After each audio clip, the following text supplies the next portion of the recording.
তারেক রহমানের নির্বাচনী আচরণ বিধি লঙ্ঘনের এনসিপির অভিযোগকে সম্পূর্ণ মিথ্যা ও হাইপার প্রোপাগান্ডার অংশ বলছেন বিএনপির সিনিয়র যুগ্ম মহাসচিব রুহুল কবির রিজভী। তিনি দাবি করেন নির্বাচন কমিশনের অনুরোধে উত্তরাঞ্চলের সফর স্থগিত করেছিলেন তারেক রহমান। পরবর্তীতে নির্বাচন কমিশনের নিয়ম অনুসারে প্রচারে অংশ নেন তিনি। সকালে রাজধানীর বনানী কবরস্থানে আরাফাত রহমান কোকোর মৃত্যুবার্ষিকী কবর জিয়ারত শেষে এসব কথা বলেন তিনি। বলেন 1-11 এবং আওয়ামী লীগ সরকার আমলে শারীরিক ও মানসিকভাবে নির্যাতনের কারণে তিনি মারা যান। দেশের 1 ইঞ্চি জমির সম্মান কারো কাছে বন্ধক রাখব না বলে মন্তব্য করেছেন জামাত আমির ডক্টর শফিকুর রহমান। বলেন জীবন যাবে তবুও অন্যায়ের কাছে মাথা নত করবে না তার দল। সকালে জুলাই আন্দোলনের প্রথম শহীদ আবু সাইদের কবর জিয়ারত করতে এসে জামাত আমির বলেন ন্যায় বিচার প্রতিষ্ঠায় জামায়াতে ইসলামী প্রতিজ্ঞাবদ্ধ। বলেন আবু সাইদের দেখানো বৈষম্যমুক্ত মানবিক রাষ্ট্র গঠন করবে তার দল। শহীদ আবু সাইদের কবর জিয়ারত শেষে প্রচারণার তৃতীয় দিনে আজ সকাল 10টায় গাইবান্ধা, দুপুর 12টায় বগুড়া, বিকেল 4টায় সিরাজগঞ্জ এবং সন্ধ্যা 6টায় পাবনায় জনসমাবেশে ডক্টর শফিকুর রহমানের অংশ নেয়ার কথা রয়েছে। এর আগে গতকাল নির্বাচনী প্রচারণার অংশ হিসেবে পঞ্চগড়, ঠাকুরগাঁও সহ উত্তরবঙ্গের 4টি জেলায় জনসমাবেশ করেন তিনি। যেভাবে আবু সাইদরা বুক পেতে দিয়েছিল দেশের জন্য ওইভাবে বুক পেতে দিতে রাজি আছি, কিন্তু দেশের 1 ইঞ্চি জমির সম্মান কারো কাছে বন্ধক রাখবো না। তারেক রহমানের নির্বাচনী আচরণ বিধি লঙ্ঘনের এনসিপির অভিযোগকে সম্পূর্ণ মিথ্যা ও হাইপার প্রোপাগান্ডার অংশ বলছেন বিএনপির সিনিয়র যুগ্ম মহাসচিব রুহুল কবির রিজভী। তিনি দাবি করেন নির্বাচন কমিশনের অনুরোধে উত্তরাঞ্চলের সফর স্থগিত করেছিলেন তারেক রহমান। পরবর্তীতে নির্বাচন কমিশনের নিয়ম অনুসারে প্রচারে অংশ নেন তিনি। সকালে রাজধানীর বনানী কবরস্থানে আরাফাত রহমান কোকোর মৃত্যুবার্ষিকী কবর জিয়ারত শেষে এসব কথা বলেন তিনি। বলেন 1-11 এবং আওয়ামী লীগ সরকার আমলে শারীরিক ও মানসিকভাবে নির্যাতনের কারণে তিনি মারা যান। সে মৃত্যুবরণ করেছে, আপাত দৃষ্টিতে মনে হবে যে স্বাভাবিক, এটা স্বাভাবিক মৃত্যু ছিল না। উনি রাজনীতি করতেন না, উনি ক্রীড়া সংগঠক ছিলেন। রাজনীতির সাথে কোনো সম্পর্ক নেই। শুধুমাত্র বেগম খালেদা জিয়ার পুত্র জিয়াউর রহমানের পুত্র, এই কারণে তার বিরুদ্ধে মিথ্যা মামলা এবং তাকে মানসিকভাবে নিপীড়ন এবং যন্ত্রণার মধ্যে রেখেছে বলেই সে পৃথিবী থেকে চলে গেছে। চাঁদাবাজি ও দখল বাণিজ্যের কারণে ঢাকা মহানগর উত্তরের স্বেচ্ছাসেবক দল নেতা আজিজুর রহমান মুসাব্বিরকে হত্যা করা হয়েছে বলে জানিয়েছে ঢাকা মহানগর গোয়েন্দা পুলিশ ডিবি। সকালে ডিএমপি মিডিয়া সেন্টারে সংবাদ সম্মেলনে এ কথা জানান ডিবি প্রধান শফিকুল ইসলাম। বলেন এই হত্যাকাণ্ডের অন্যতম শুটার রহিমকে নরসিংদী থেকে গ্রেফতার করা হয়েছে। হত্যায় ব্যবহৃত 2টি বিদেশি পিস্তল, ম্যাগাজিন ও 12 রাউন্ড গুলি উদ্ধার করা হয়েছে। এক প্রশ্নের জবাবে ডিবি প্রধান বলেন বিদেশে অবস্থানরত দিলীপ ওরফে বিনাশের নির্দেশে এই হত্যাকাণ্ড ঘটানো হয়েছে। দিলীপ আন্ডারওয়ার্ল্ডের একজন সন্ত্রাসী। কারওয়ান বাজার কেন্দ্রিক 8 থেকে 9টি চাঁদাবাজ গ্রুপ সক্রিয় রয়েছে বলেও জানান শফিকুল ইসলাম। দিলীপ ওরফে বিনাশ এরকম একটা নাম আসছে, আপনারাও কয়েকটা মিডিয়া এটা নিয়ে করেছেন। আমরা প্রাথমিকভাবে এটার পেয়েছি, কারণ যে আসামিগুলো ধরা আছে তাদের প্রত্যেকের সঙ্গে, এবং আপনারা জানেন যে আমরা একটা 164 করেছি একজন আসামি, এবং ওদের কথোপকথনে একটা জিনিস উঠে আসছে, এক জায়গায় বলছে যে দাদা আছে, দাদা দেখবে। This is true. চট্টগ্রামের সীতাকুণ্ডের জঙ্গল সলিমপুরে র্যাব সদস্য হত্যা মামলার আসামি কালা বাচ্চুকে গ্রেফতার করেছে পুলিশ। সীতাকুণ্ড মডেল থানার ওসি মহিনুল ইসলাম জানিয়েছেন গোপন সংবাদের ভিত্তিতে জঙ্গল সলিমপুর এলাকায় অভিযান পরিচালনা করা হয়। এ সময় ছিন্নমূল 1 নম্বর সমাজের বাজার এলাকা থেকে র্যাব সদস্যদের উপর হামলার আসামি কালা বাচ্চুকে গ্রেফতার করা হয়। ঘটনায় জড়িত অন্যান্য আসামিদের গ্রেফতারে অভিযান অব্যাহত আছে বলে জানায় পুলিশ। দর্শক, ঠাকুরগাঁয়ে এক অনুষ্ঠানে কথা বলছেন মির্জা ফখরুল। আমরা সেখানে সরাসরি চলে যাচ্ছি।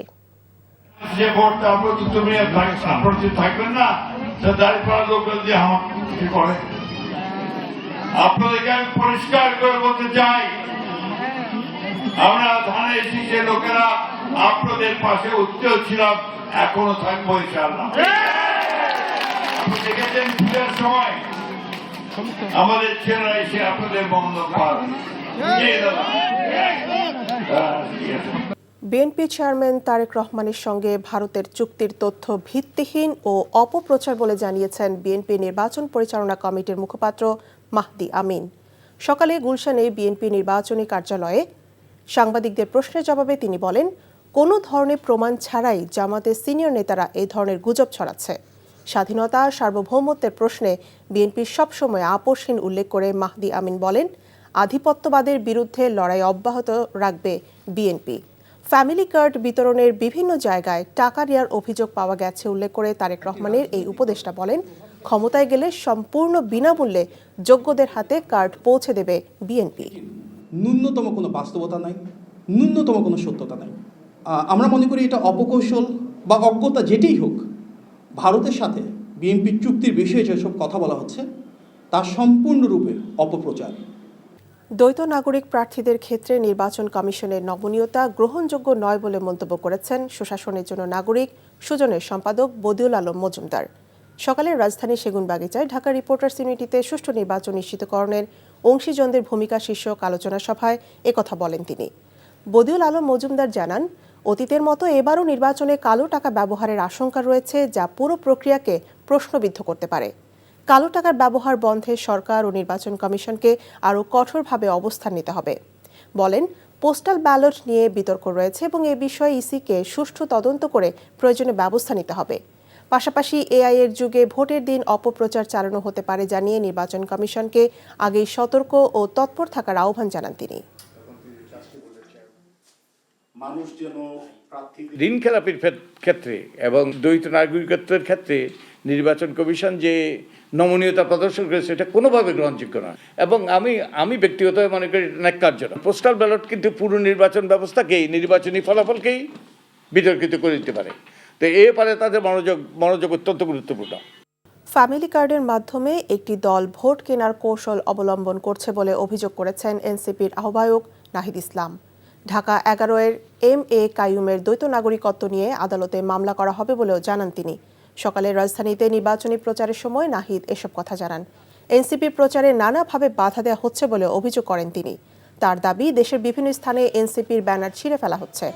একটি দল বিভিন্ন এলাকায় ভয়ের পরিবেশ তৈরি করে রেখেছে। এই দলটি আগেও আচরণবিধি লঙ্ঘন করেছে বলেও অভিযোগ তার। অনেকে মামলার হুমকি দিচ্ছে অভিযোগ করে নাহিদ ইসলাম বলেন, নীরব ভোটাররা 12 ফেব্রুয়ারি ব্যালটে তাদের জবাব দেবে।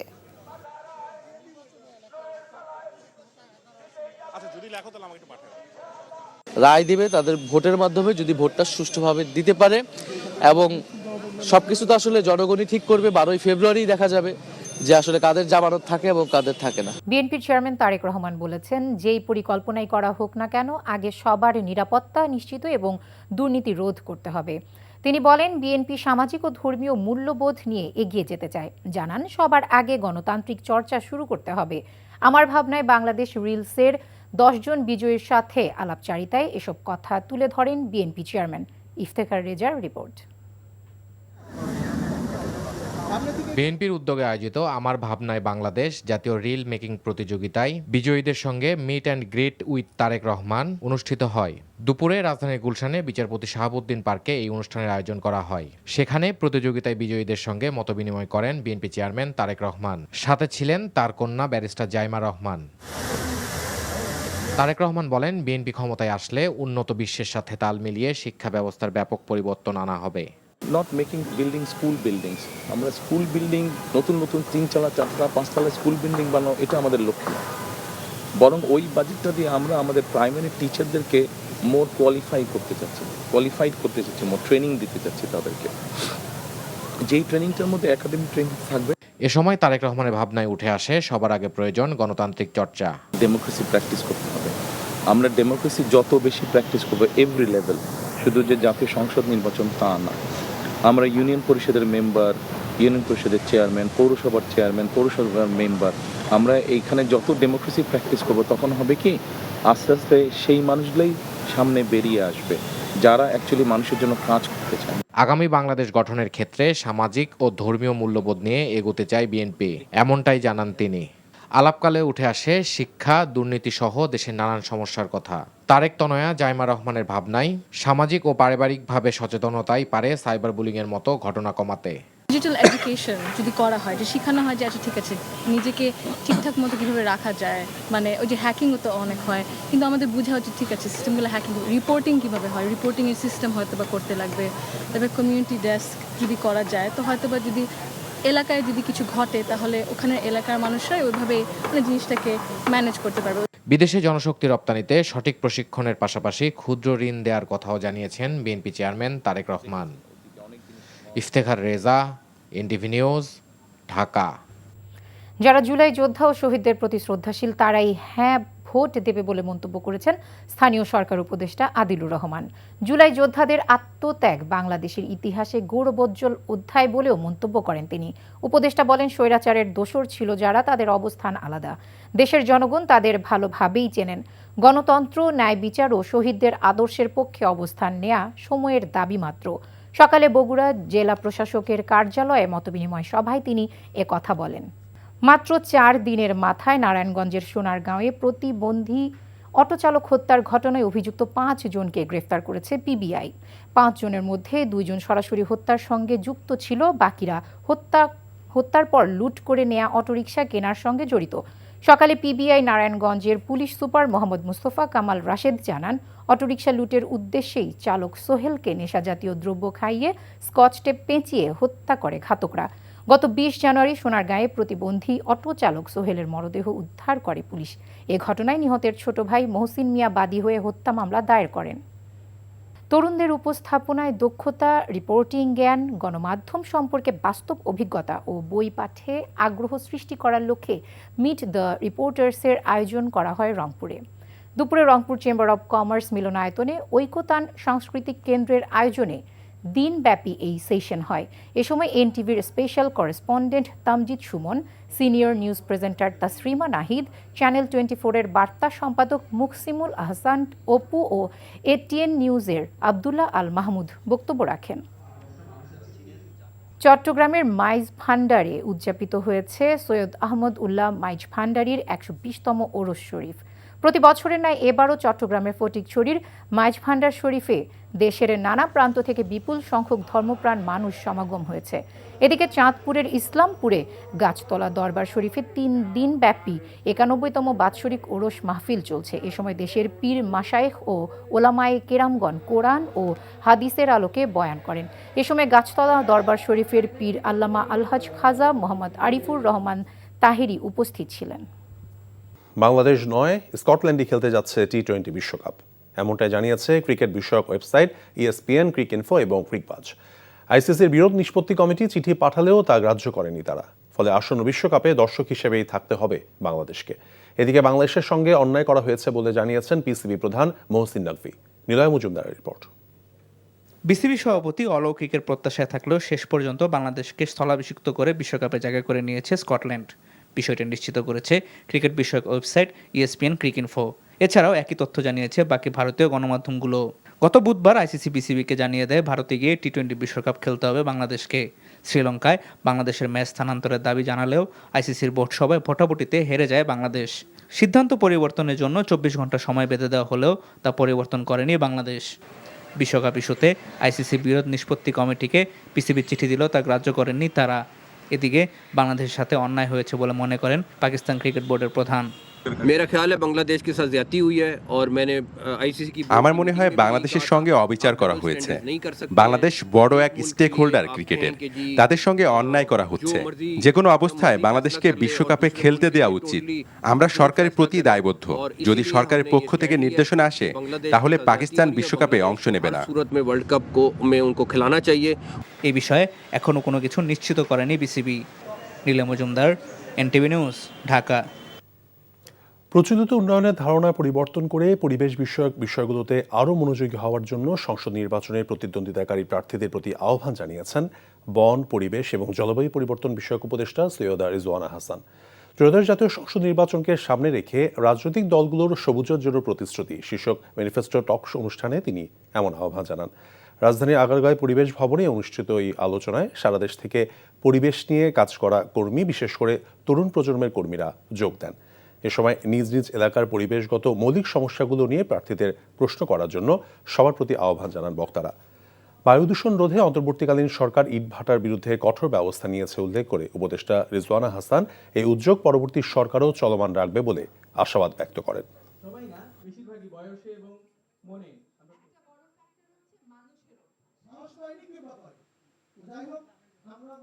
উন্নয়নটাকে একটা মডেল করে ফেলছি উইদাউট কনসিডারিং এনভায়রনমেন্ট, ফলে উন্নয়নটা আমরা আরোপ করে দিই। সকল সংসদ সদস্য বলবে আমার এলাকায় একটা রাস্তা করে দেব, 2টা ব্রিজ করে দেব, 3টা কালভার্ট করে দেব। কেউ বলবে না একটা পার্ক করে দেব, কেউ বলবে না বনটাকে আগের মতন ফিরিয়ে আনবো। হ্যাঁ, তো এইগুলোই যে আপনারা যে আজকে আয়োজন করছেন, এখান থেকে আস্তে আস্তে বদলায়। ঢাকাস্থ চাঁদপুর জেলার মতলব এলাকাবাসীদের নিয়ে মত বিনিময় সভার আয়োজন করেছে চাঁদপুর 2 আসনের ধানের শীর্ষের মনোনীত প্রার্থী ডক্টর জালাল উদ্দিন।